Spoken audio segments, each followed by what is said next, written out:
Segunda carta a los Corintios, capítulo 2, versículo 11, hermanos, vamos a leer ese verso nada más. Dice: para que Satanás no gane ventaja alguna sobre nosotros, pues no ignoramos sus maquinaciones.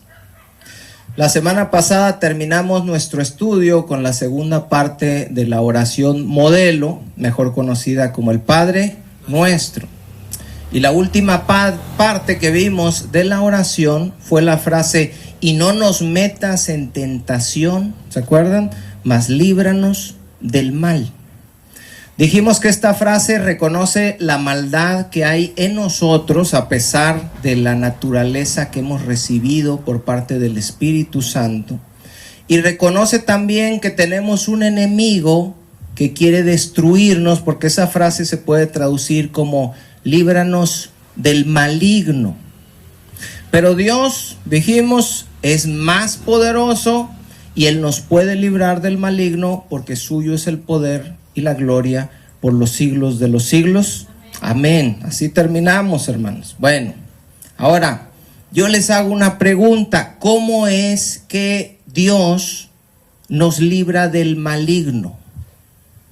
Dios lo reprende y ya no se nos acerca. Si nosotros oramos y le decimos al Señor: líbranos del mal, ¿eso significa que el diablo ya no se nos va a acercar?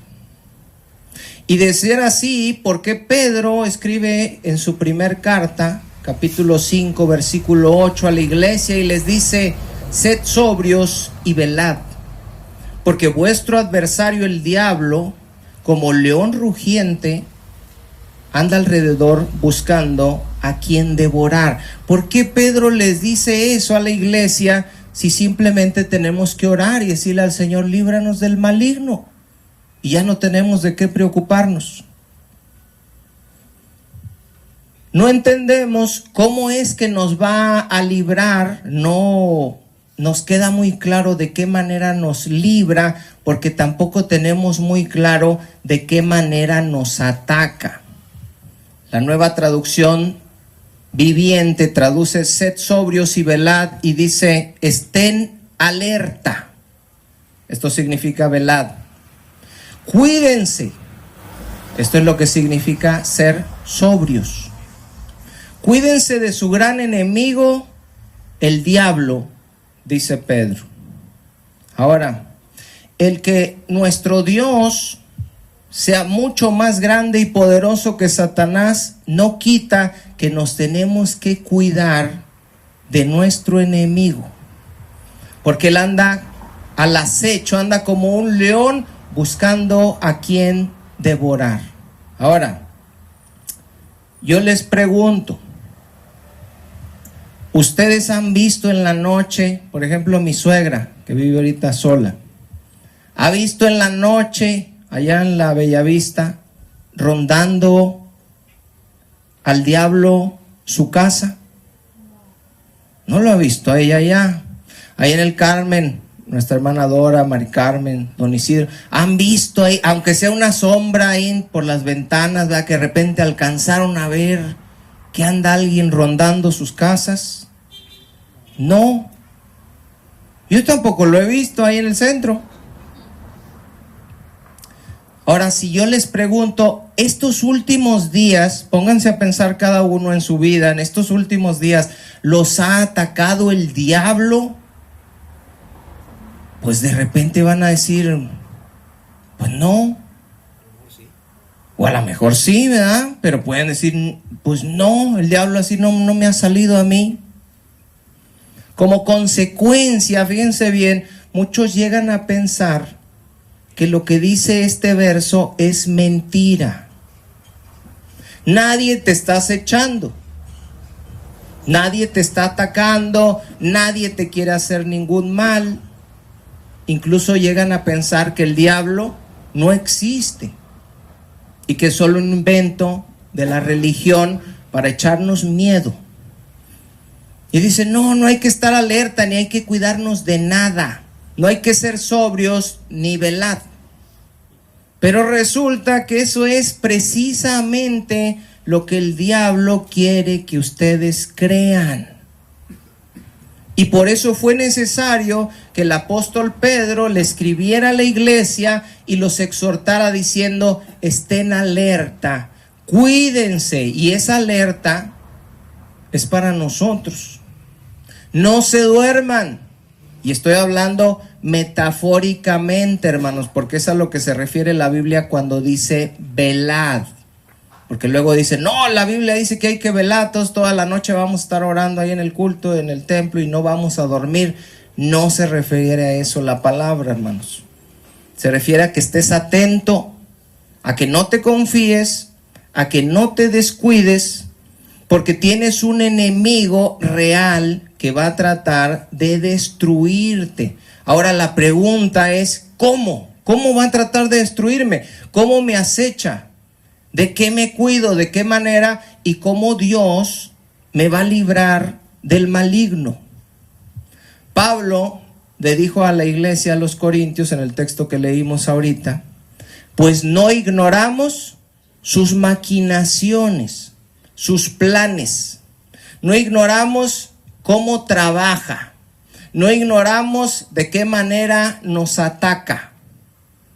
El problema es que aunque Pablo dijo eso hace 2000 años a la iglesia de los corintios, en nuestros tiempos muchos cristianos sí ignoran esto. ¿Por qué? Por culpa de las películas. Los cristianos piensan que los ataques del diablo son que se te empiecen a mover los muebles de la casa, ¿verdad? Que de repente brincó una silla, se apagó la luz, o alguna sombra pasó atrás de ti, o se vio por la ventana, o se escucharon pasos. Y tenemos un montón de ideas por lo que en las películas se nos ha hablado que es lo que son los ataques demoníacos. La gente dice, a mí me está perturbando el diablo porque me levanto todos los días a las 3 de la mañana. ¿Y qué tiene que sean las 3 de la mañana? Es que dicen que es la hora del diablo, que es la hora de las brujas, que es la hora... ¿Quién dice, hermanos, que las 3 de la mañana es la hora del diablo? Y alguien dice, no, yo estoy peor, yo me levanto a las 3:33. ¿Y qué tiene que sean las 3:33? No, pues es que la marca de la bestia es 666. Y yo me levanto 3:33. ¿Y eso qué, hermanos? La mitad de la marca de la bestia significa que usted es medio bestia. Nada más. Hay personas, estoy hablando de cristianos, que culpan al diablo de todo, hermanos. Va un cristiano y se tropieza en la calle, literal. A lo mejor se cae y se pega, a lo mejor nomás se tropezó, pero piensa que el diablo le metió el pie. Yo no me imagino al diablo diciendo, ay, nuestra hermana, la hermana Dora va al mercado. La voy a casar porque ella se baja aquí en Abasolo y aquí cuando pase, pata, le voy a meter el pie. No, hermanos, tenemos una idea ridícula del diablo. Algún hermano se cae en las escaleras y van los hermanos, ¿qué le pasó, hermano? El diablo me empujó. Hermanos, si el diablo tuviera permiso de empujarnos por las escaleras, ya nos hubiera matado a todos. Otros engañan a la esposa y dicen, es que fue culpa del diablo, ¿verdad? El diablo me hizo hacer eso. El diablo se transformó en mujer y me hizo que me acercara a ella. Y se defienden del diablo con conjuros mágicos, como te reprendo, Satanás, te ato, Satanás, me cubro con la sangre de Cristo, o la sangre de Cristo tiene poder. Yo sé que la sangre de Cristo tiene poder. Por su llaga fuimos nosotros curados, y por esa sangre preciosa nosotros podemos ser lavados y perdonados de nuestros pecados. Pero si a usted le pareció ver una sombra en la noche en su casa y empieza a correr y a bajar las escaleras diciendo, la sangre de Cristo tiene poder, la sangre, eso no sirve, hermanos, para nada. Es un conjuro y se va a caer de las escaleras y le va a decir, el diablo me empujó. No. Para el diablo todo eso es como si usted le dijera, cruz, cruz, que se vaya al diablo y que venga Jesús. No tiene ningún poder en contra de él. Ahora fíjense bien, esta es la realidad que estamos viviendo. Unos no creen en el diablo ni que los ataca y como consecuencia no se defienden. Y otros sí creen que los ataca, pero no saben cómo, ni saben cómo defenderse. El diablo existe y para poder defendernos de sus ataques, lo primero que tenemos que saber es cómo nos ataca. ¿Cómo nos ataca? El campo de batalla no es en la oscuridad, no es a las 3 de la mañana, ni a las 3:33, ni en casas embrujadas, en panteones, ni ningún lugar por el estilo. La batalla, hermanos, se va a llevar a cabo, ¿dónde? ¿Alguien me dice? Aquí, en la mente. No es sombra, no es ruido, no es muebles cayéndose, no es me empujó. Aquí, en su mente. Y yo quiero que les quede bien claro eso para que aprendan a defenderse de esos ataques. Ahora, algún hermano va a decir, en la mente, por eso yo todo el tiempo escucho voces. No, no es así, hermano. Si usted escucha voces todo el tiempo, al final pásele y oramos por usted porque eso no es normal. Les voy a poner un ejemplo bien fácil para que nosotros podamos entender esto. Búsquenme el libro de los Hechos, capítulo 5. Libro de los Hechos, capítulo 5. Les voy dando un contexto desde el capítulo 2. En el capítulo 2 todos sabemos que es cuando viene el Espíritu Santo sobre los creyentes. ¿Se acuerdan? En el capítulo 4, hermanos, si quieren darle uno para atrás, 4:32, se nos dice ahí cómo era la iglesia primitiva. Dice, y la multitud de los que habían creído era de un corazón y un alma, y ninguno decía ser suyo propio nada de lo que poseía, sino que tenían todas las cosas en común. Los que tenían, hermanos, en ese tiempo compartían ¿con quiénes? Con los que no tenían, y así debe ser también en nuestros tiempos. ¿Quién los hizo tener esa actitud? Dios, hermanos. El Espíritu Santo que vino sobre ellos, que es Dios, los hizo tener esa actitud. Les dio esa nueva naturaleza. El hombre por naturaleza es egoísta y dice, lo mío es mío, pero Dios transformó sus mentes, les dio una nueva naturaleza y dijeron, lo mío va a ser suyo. Si mi abundancia puede suplir su necesidad, que así sea. Porque Jesús enseñó que más bienaventurado es dar que recibir, hermano, pero nuestra naturaleza no lo creemos así. En nuestra naturaleza decimos, no, es mejor recibir. Ahora el versículo 34 dice, así que no había entre ellos ningún necesitado, porque todos los que poseían heredades o casas las vendían y traían el precio de lo vendido y lo ponían a los pies de los apóstoles y se repartía a cada uno según su necesidad. Ahora, en nuestros tiempos le llevan todo el dinero a los apóstoles.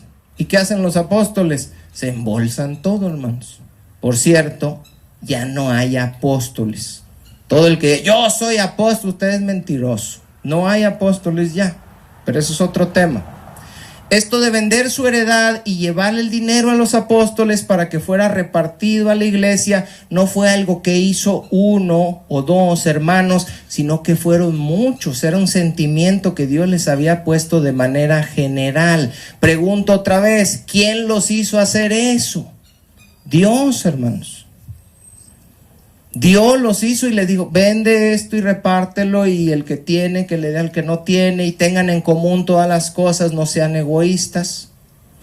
Dice Filipenses, no lo busquen, 2:13, porque Dios es el que pone en vosotros el querer como el hacer por su buena voluntad.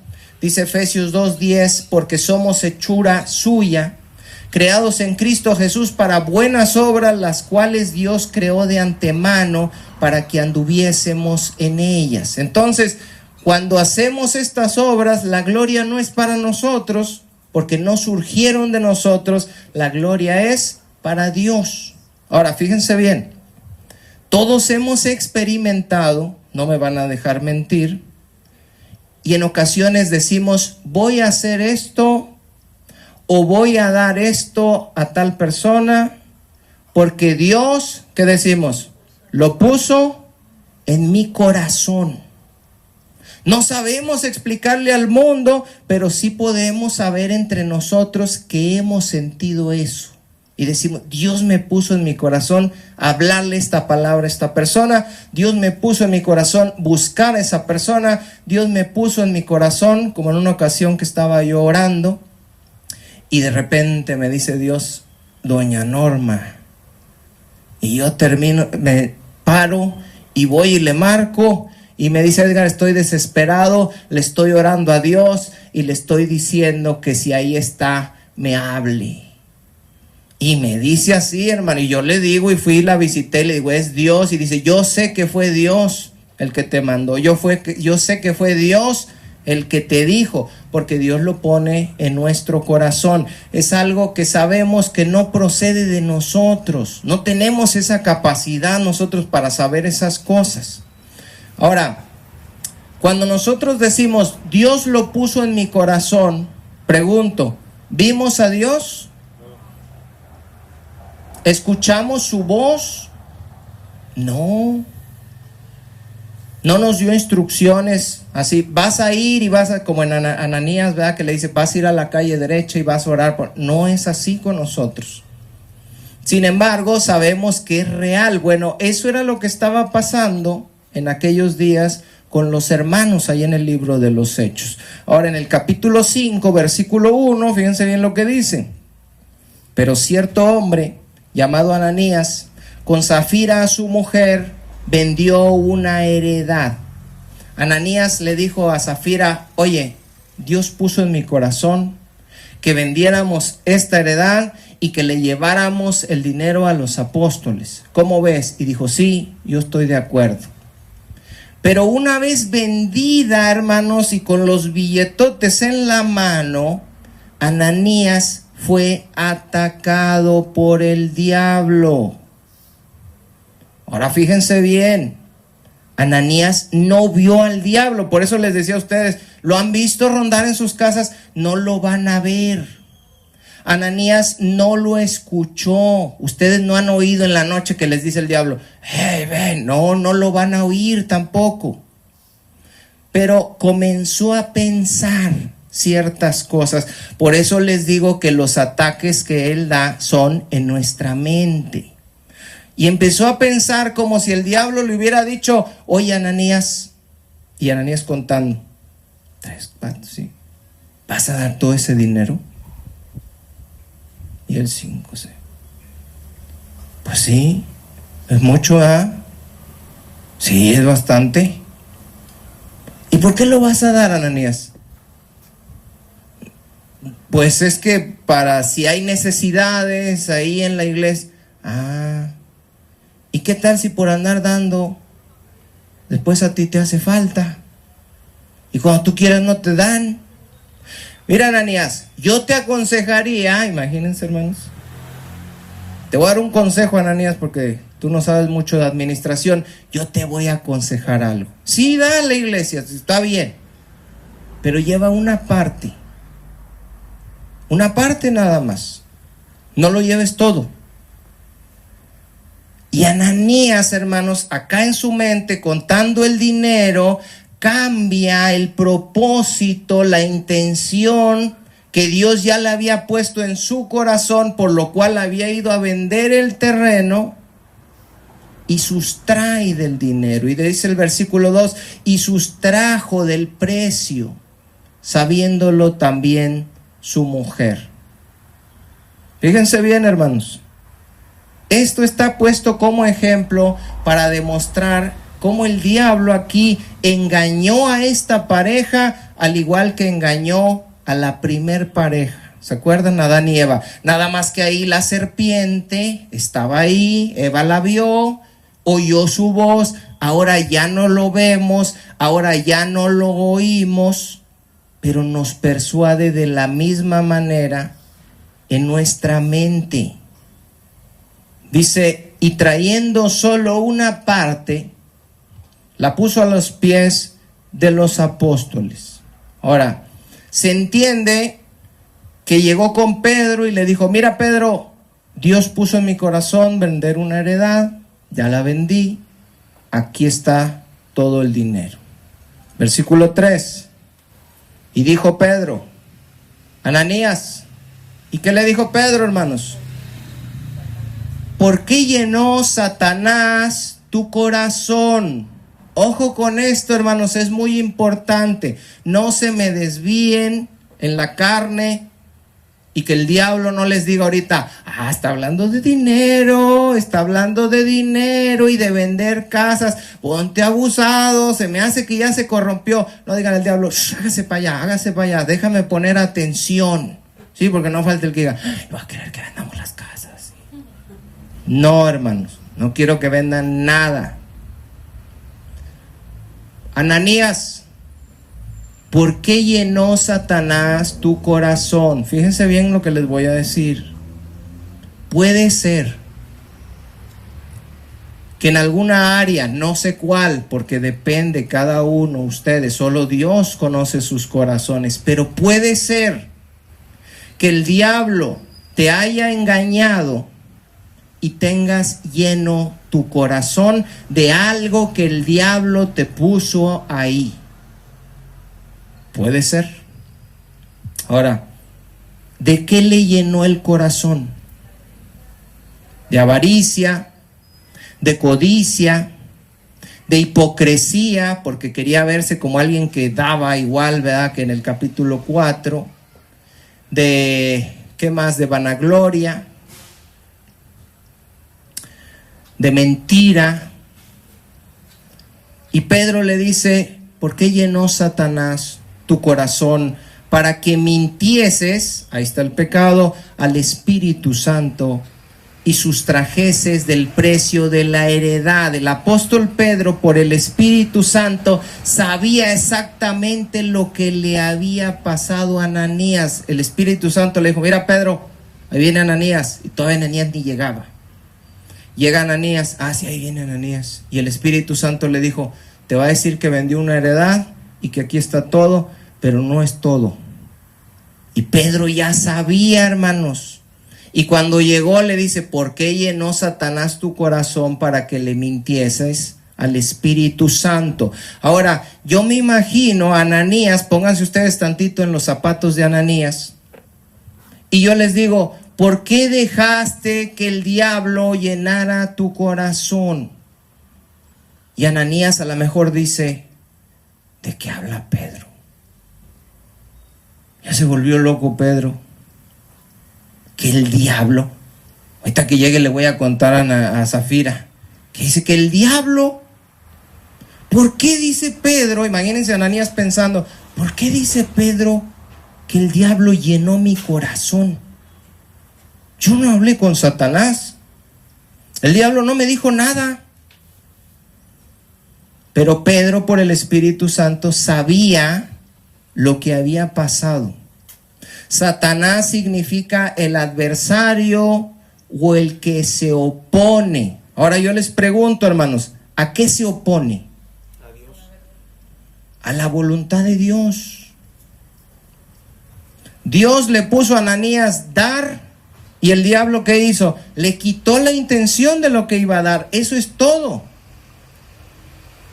Usted va a tener una intención de hacer algo, de dar algo, de decirle algo a alguien, y usted sabe que Dios lo puso en su corazón, usted sabe que eso no procede de usted, pero el diablo después se lo va a quitar, y terminó no dando, no yendo, no diciendo, no haciendo lo que Dios ya le había puesto ahí. En el versículo 4 le dice Pedro, reteniéndola, es decir, si no la vendías, no se te quedaba a ti, y ya vendida no estaba en tu poder, Si no la querías vender, no la vendas. Y si no querías traer el dinero, ¿qué cosa? No lo traigas. No quieres venderla porque no quieres dar, no la vendas. No quieres traer el dinero, no lo traigas. ¿Por qué pusiste esto en tu corazón? Ahora, la razón es que él quería verse delante de los hombres como alguien que da, ¿verdad? Si él hubiera llegado y hubiera dicho, oye Pedro, vendí una heredad y traje una parte de la heredad, no hubiera habido ningún problema, pero él quería verse delante de la iglesia como alguien que daba bastante, como alguien que lo daba todo y no lo estaba dando todo. El diablo le dijo, engáñalos, aparenta. Ahora, ¿por qué dice primero, por qué llenó Satanás tu corazón? Y luego dice, ¿por qué pusiste esto en tu corazón? En realidad las dos frases dicen lo mismo y las dos frases están responsabilizando a Ananías.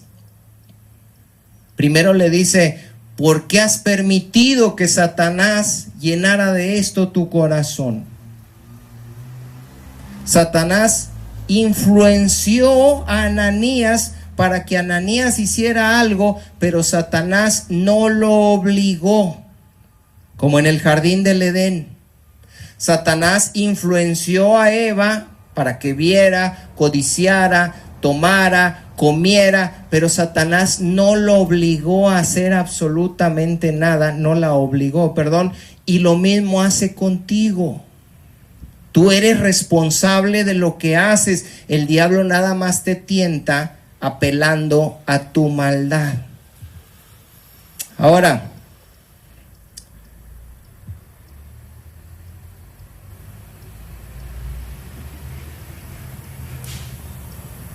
aquí, hermanos, dice el versículo 5, que se me movió aquí.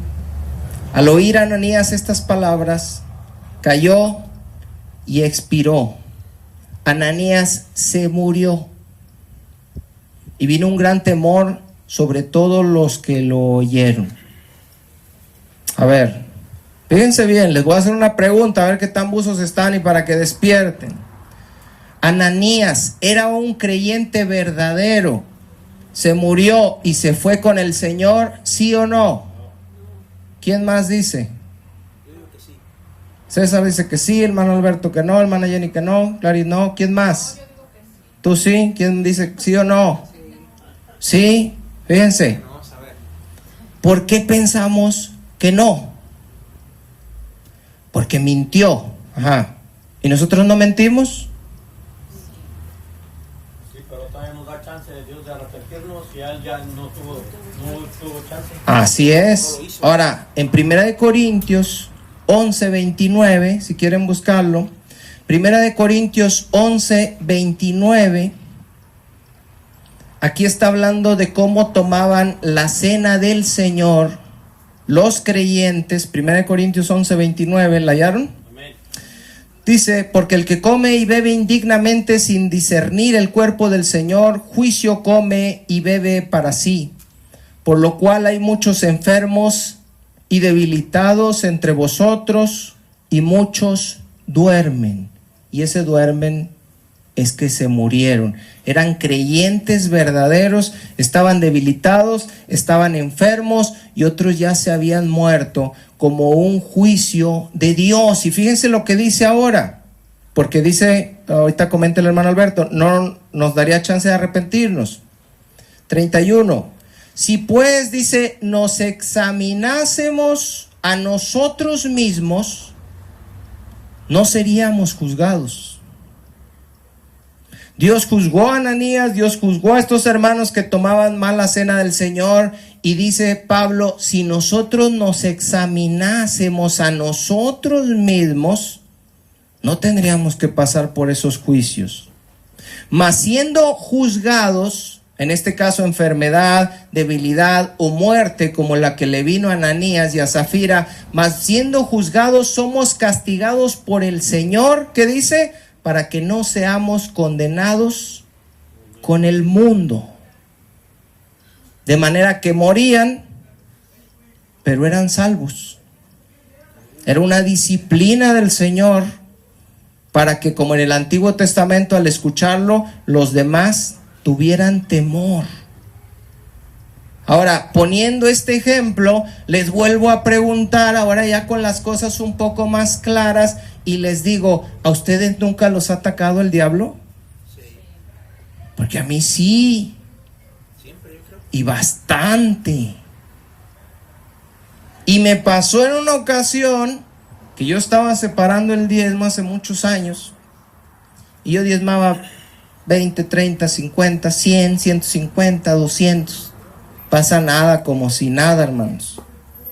De repente surgió una bendición grande. Nos cayeron por ahí 25,000 pesos en como un mes de trabajo. Y el diezmo, ¿cuánto era, hermanos? 2,500. Yo no había tenido problema al dar 50, 100, 20, 30, 200. Pero 2,500, hermanos. Y cuando empecé a contarlos, 1, 2, 3, 4, me dijo el diablo, hasta hace mucho. Es mucho, ¿no? Y yo, pues sí, 2,500. Y el pastor ni enseña bien. Nomás llega a la mera hora y empieza a revisar ahí la Biblia a ver qué va a dar. Pues sí, ¿verdad? Y los di, hermanos, pero me costó mucho.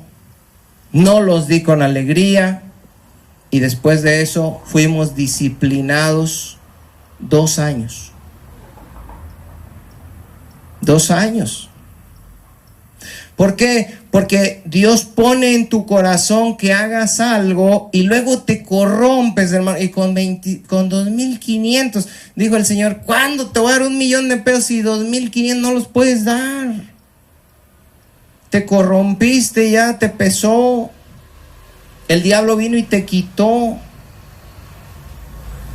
¿Cuántos cristianos comienzan en los caminos del Señor? Dios les pone en el corazón servir, andan sirviendo, andan barriendo, andan limpiando el templo, andan dando folletos, y pasado un tiempo, ¿qué pasa?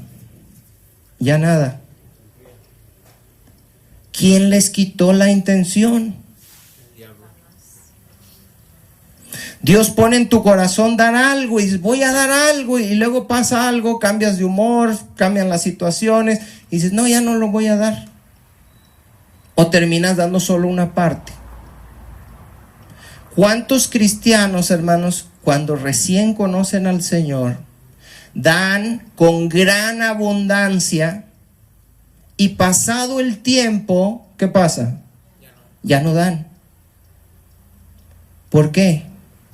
Porque el diablo les quitó esa intención. Dejaste que Satanás llenara tu corazón. Y tú puedes decir como Ananías, pero yo no he hablado con el diablo. Yo mi corazón lo siento bien. Cuando ya sucedió algo en ti que quitó lo que Dios había puesto anteriormente, dejaste que Satanás llenara tu corazón. ¿Por qué? Porque empezaste a pensar ciertas cosas, les diste lugar en lugar de entender que eso no procedía de Dios. Cuando vengan a ti esos pensamientos, y ojo, hermanos, luchen contra ellos. Porque de repente algo les va a decir, algo del pasado, por decir nuestra hermana Dora, ¿verdad? Está bien ahorita, mañana se levanta y el diablo le dice, ¿te acuerdas del verano del 98? Y te empiezan a sacar unas cosas que te perturban. Y uno dice, ¿por qué me acordé de eso? Y es algo que me molesta. Ahorita que me acordé me causó una serie de sentimientos. ¿De dónde vino? Son ataques del enemigo. Tienes que identificar los ataques, los pensamientos que no vienen de Dios y rechazarlos, hermanos. Ahorita lo que me comenta mi esposa, en una ocasión estaba platicando con mi cuñado hace muchos años en el negocio. Estábamos sentados en una mesa y de repente Dios me dice, tiene hambre, ofrécele algo. Y estábamos platicando y él no me pidió nada. Y le digo, oye, ¿tienes hambre? Y me dice, sí, dice, traigo hambre. Dice, ¿por qué? ¿Tienes algo? Pues él no me pidió porque también dijo, no va a echar gorditas ahorita. Y le digo, déjame ver, me paro y agarro abro el refrigerador y hay 3 manzanas. 2 bonitas, parejitas, brillosas así. Y una estaba sumidita. Y yo las agarré así, dije, 1, 2, 3, la sumida, vámonos. Dije. Es que somos malosos, hermanos. Y cuando la agarro la manzana y ya la estoy jalando para arriba, me dice Dios, ¿le vas a dar esa? Y yo la vuelvo a poner. Y de las 2 que quedaban, había una más grande que la otra. Y le di la más grande, hermanos. Pero ya había sido tentado a darle la que no estaba tan buena y a quedarme las otras para mí, porque somos egoístas, somos malvados y pensamos en nosotros. Primero mis dientes, dice el dicho, y después mis parientes. No permitas que el diablo llene tu corazón, porque muchos de los que están aquí puede que tengan lleno su corazón de algo que les puso Satanás. En contra de un hermano, en contra del pastor, en contra de la esposa, en contra del esposo, en contra de alguien. El diablo llena tu corazón. Y tienen que estar alerta, tienen que cuidarse de su gran enemigo, el diablo. En Juan 13:2, dele a Juan 13:2, está hablando aquí de la última cena. Juan 13:2. Ahora fíjense bien qué dice que le pasó a Judas Iscariote. Fíjense bien, hermanos. Y cuando cenaban, está hablando de la última cena, como el diablo, literal, ya había puesto, ¿en dónde? En el corazón de Judas Iscariote, ¿qué cosa? Hijo de Simón, dice que le entregase. Ahora, pregunto otra vez, ¿el diablo se le apareció a Judas? No. ¿El diablo platicó con Judas y le dijo que entregara a Jesús? ¿Cómo se lo puso? Le puso un pensamiento. Y a ti te ha puesto muchos, todos los días. Y esos pensamientos los has atesorado, los has regado, los has dejado ahí y han afectado tu corazón. Pensamientos que a lo mejor Judas aquí pensó que procedían de él, pero no venían de él, eran del diablo. Y el diablo le dijo acá a Judas en la mente, ¿ya viste que Jesús no es el tipo de Mesías que tú querías? Y Judas, no, pues no, yo quería algo así como un rey político. Sí, tú querías ser el secretario de Hacienda del rey. Y te traen con una bolsilla ahí, todavía te andan cuidando que le metes la mano en una bolsilla. No, con Jesús no vas a llegar a ningún lado. Él no se va a rebelar contra Roma. Mejor entrégalo y ya acaba con esto. Y Judas dijo, ay, qué buena plática tuve conmigo mismo. ¿Contigo mismo? Versículo 27. Y después del bocado que dice, Satanás entró en él. Entonces Jesús le dijo, lo que vas a hacer, hazlo más pronto. Lo que el diablo le había puesto por medio de pensamientos a Judas en la cabeza, ahora se iban a convertir ¿en qué cosa? En acciones. Los pensamientos que dejes que anden rondando ahí tu cabeza y que no los quites, se van a convertir en acciones. Ahora, nuestros pensamientos determinan ¿qué cosa? Nuestras acciones.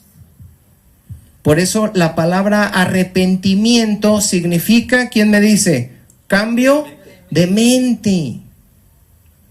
Tienes que tener una manera diferente de pensar ya estando en Cristo, y con una manera diferente de pensar, por lógica, vas a tener una manera diferente de actuar. ¿Se acuerdan lo que les dije la otra vez de la marca de la bestia? La frente y la mano derecha. Pensamientos y acciones. Cuando estás en el mundo son unos, Cuando estás en Cristo son otros. La carne y el espíritu se oponen entre sí para que no hagas lo que quieres. El Espíritu Santo te va a guiar para que hagas las cosas conforme a la voluntad de Dios. Y el diablo te va a influenciar para que actúes conforme a tu propia voluntad, conforme a tu carne. Fíjense en Marcos 4, si quieren buscarlo, Marcos 4, Jesús habla de la parábola del sembrador y nos habla de 4 tipos de terreno que representan 4 tipos de corazones o de reacciones ante la predicación de la palabra. Primero, dice, mira, hay un terreno donde cae la semilla que está duro, es junto al camino. Ahí viene un pájaro y se lleva la semilla. Luego después hay otro terreno entre pedregales, ahí cae la semilla, esa crece rápido, pero después viene el sol y como no tiene raíz, porque está entre pedregales, se seca. Luego hay otra que tiene cardos y espinos y ahí empieza a crecer algo, pero después se detiene y se hace infructuosa. Y finalmente hay un terreno fértil donde la semilla crece y produce fruto a 30, a 60 y a 100 por uno. A partir del versículo 14 y de manera privada, él empieza a dar la revelación, la interpretación de la parábola a sus discípulos. Y les dice, el verso 14, el sembrador, ¿quién es? El que siembra la palabra. Y estos son los de junto al camino. Los de junto al camino es donde está duro, cayó la semilla, vino el pájaro y se la llevó. Fíjense bien. En quienes se siembra la palabra, pero después que la oyen, ¿qué dice, hermanos? Enseguida viene, ¿quién? Satanás. ¿Y qué hace Satanás? Y quita la palabra que se sembró en sus corazones. Fíjense bien, vemos aquí otra vez a Satanás trabajando ¿dónde? En el corazón de las personas. Ya lo vimos con Ananías, ya lo vimos con Judas, aquí otra vez está trabajando en el corazón. Así como el Espíritu Santo le reveló a Pedro la verdad de lo que había pasado con Ananías en el mundo espiritual, cosa de la cual Ananías no se dio cuenta. Aquí nuestro Señor Jesucristo nos revela por el Espíritu Santo lo que sucede en el mundo espiritual cuando nosotros le predicamos a una persona. Cuando tú le predicas a esa persona, esa palabra cae ¿en dónde? En su corazón. Pero como esa persona tiene un corazón endurecido, inmediatamente viene Satanás y se lleva la palabra. Y nosotros decimos, bueno, pero a esa persona ya le dejé la semilla. ¿Sí hemos oído eso? Ya le prediqué, no aceptó, pero ya le dejé la semilla. Según lo que enseña aquí Jesús, ¿qué pasó con esa semilla? Ya se la llevaron. Y tú estás esperando que 5 o 10 años, no, la semilla ahí se quedó y luego agarras un verso de Jeremías, la palabra no volverá vacía y no. Si la persona estaba endurecida, le das la palabra y la palabra viene el diablo y se la lleva. Y ya no hay palabra ahí. Todo lo que les dijiste tú, que Jesús vino a morir por sus pecados, ya lo desecharon. Que necesitaban creer en el evangelio y arrepentirse, ya lo desecharon. Es muy diferente la forma como trabaja el diablo que como la que nosotros nos imaginamos. Él gana más quitando la semilla de los corazones endurecidos que asustándote en la noche con sombras, prendiendo o apagando la luz. Ahora, esta verdad espiritual, ojo, no lo hace únicamente con las personas que escuchan por primera vez la palabra. No, entonces cuando yo no creía, el diablo venía y se llevaba qué bueno, y ahora ya no. No, ahora también. Si tú vienes a escuchar la palabra de Dios y no traes un corazón dispuesto, no traes un corazón que está listo para escuchar esa palabra y atesorarla, y vienes con un corazón endurecido por los afanes de esta vida, por el engaño de las riquezas, por problemas, por persecución, por enfermedad, y estás así como medio molestón, y así recibes la palabra que te estoy dando ahorita, y escuchas la palabra pesadamente, sin estar poniendo mucho interés. ¿Sabes qué pasa? Viene el diablo y se la lleva. Y alguien dice, no, ¿a un cristiano?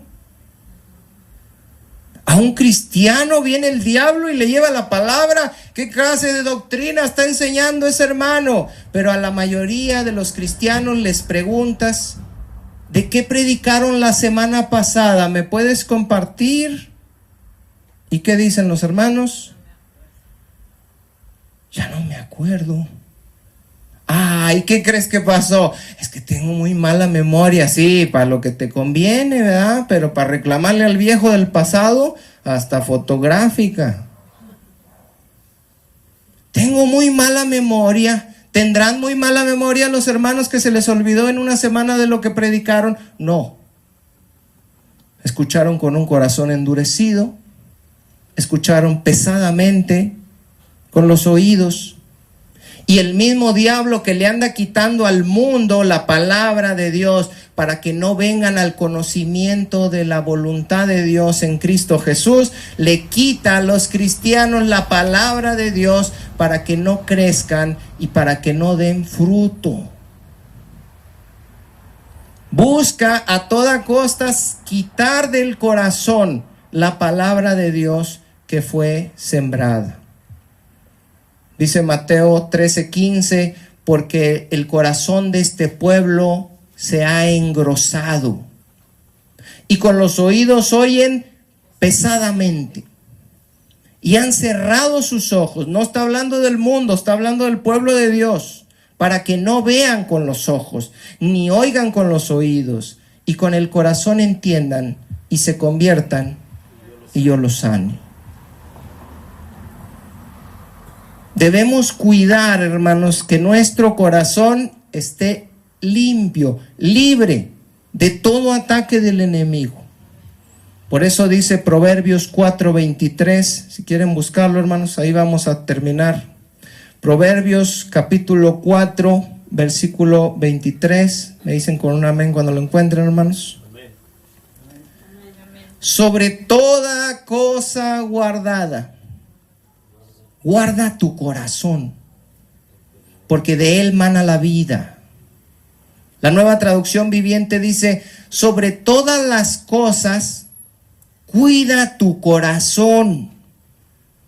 Cuida los pensamientos que traes ahí en la cabeza, que solo Dios y tú saben que estás pensando.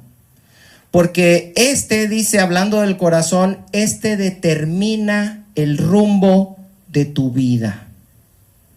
Quiero explicarles el contexto, hermanos, del pasaje de Corintios que vimos al principio, 2 de Corintios 2:11, pero lo vamos a ver por cuestiones de tiempo, hermanos, primeramente Dios, en el próximo estudio.